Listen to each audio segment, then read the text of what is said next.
जिंदगी में बंदगी तू कार नहीं,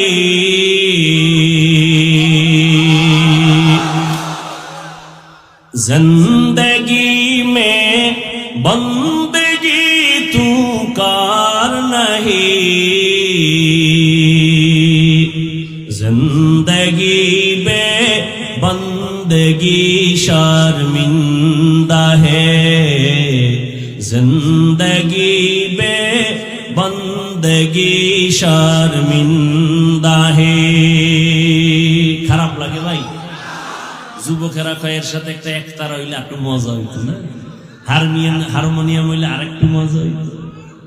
যুবক বাংলা গান শুনে না হিন্দি, মোবাইলে হিন্দি গান বাজায় আর লাফায়। যুবক কি কয় বুঝনি, আব্বাও বুঝে না আমিও বুঝি না।